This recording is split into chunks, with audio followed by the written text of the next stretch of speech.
So we have some exciting marijuana news. I don't know what else to call it. I guess you could say pot news or marijuana. I like to call it pot.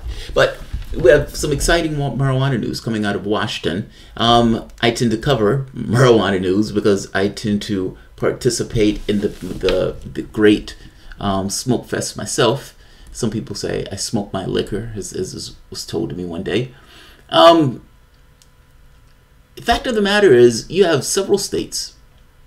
More than half of the country at this point has either found legal weed or recreational pot is legal or some kind of medical marijuana or decriminalization. That goes along with that is if somebody is sitting in prison or if somebody has a record, it makes all the sense in the world to expunge that record, seeing as the laws have changed in order to catch up with the times, essentially the right side of history.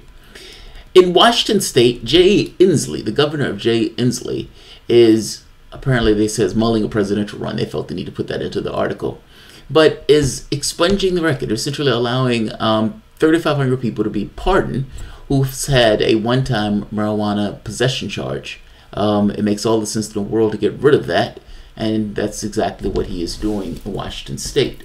There are several states that apparently that have taken action, either doing something to the record, pardon, and all this other stuff. But this seems to be the first expedited pardoning process that doesn't require a bunch of legal paperwork and loopholes in order to get through. Good on him. Let's take a look at it specifically, the story.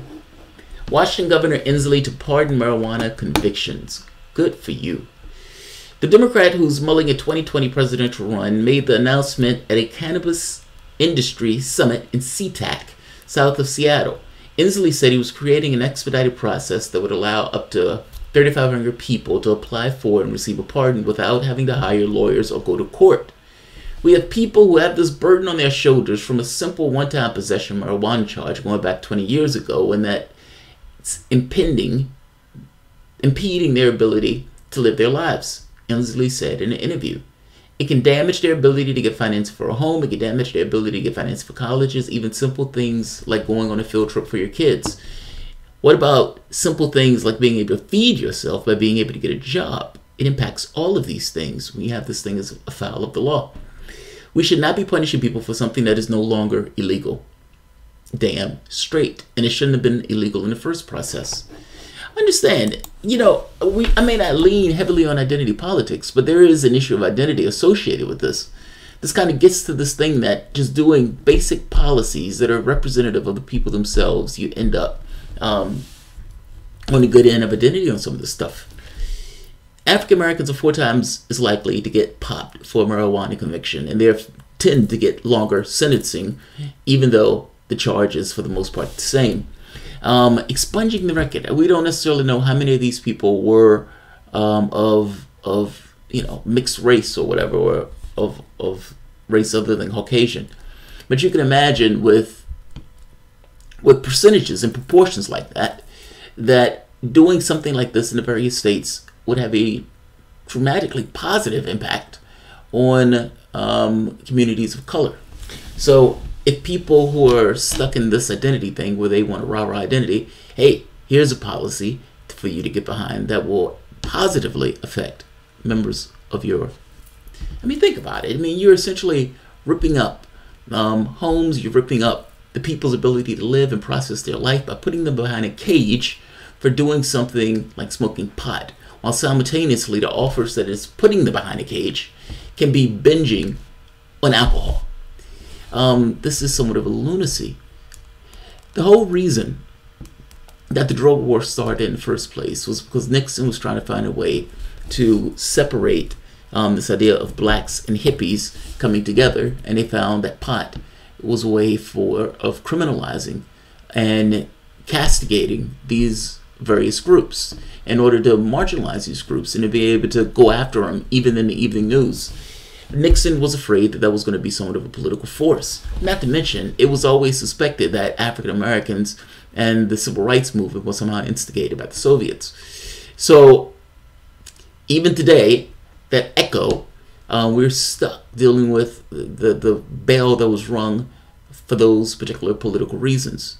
It is time to unring this bell, and it's time to stop castigating what amounts to political prisoners for smoking a plant. It's insane. So this guy has all my support. Several states allow for expunging or sealing marijuana convictions, but obtaining such relief has typically been onerous, requiring a lawyer or court appearances. As more states have eased marijuana laws or followed the lead of Washington and Colorado in legalizing recreational pot use since 2012, some cities, counties, and states have simplified the process of clearing convictions. Seattle, San Francisco, Denver, and some local prosecutors in New York City have marijuana, where marijuana remains illegal, are clearing old marijuana convictions en masse, and new laws in California require prosecutors to erase or reduce an estimated 220,000 pot convictions. Good for you! Good for you! Inslee plans appeals to be the first that creates a streamlined process for pardoning misdemeanor marijuana possessions and convictions statewide, though Michigan's governor-elect, Democrat Gretchen Whitmer, has suggested she would consider doing so.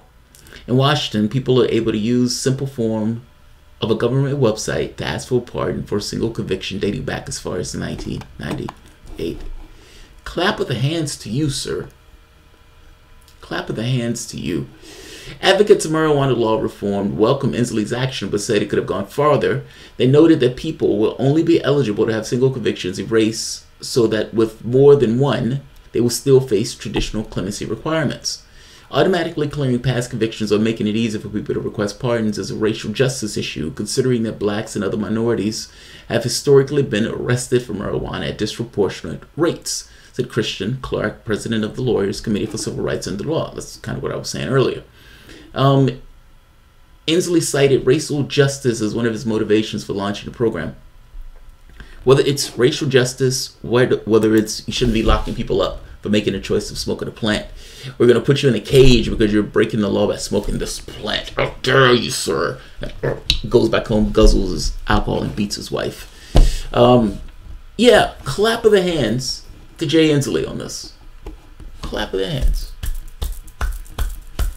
I don't get to give good news often just because of the format of the show. I consider this to be good news.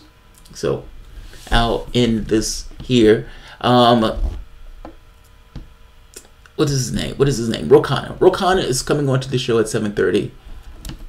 Supposedly, the plans are still in place. So I will be in and out between 7:30 and at 7:30, Rokana will be on the show. That's not going to be a long one. That's going to be relatively quick, but it should be a good one. I have a few good questions that I want to ask with in regards to the things that have taken place today. PAYGO, or I should say yesterday. Be it PAYGO or whether it's some of the elements of Congress, be it Green New Deal, Yemen bill, accountability within politics. I have questions. All right, guys. If you enjoy the content, please feel free to share, like, subscribe.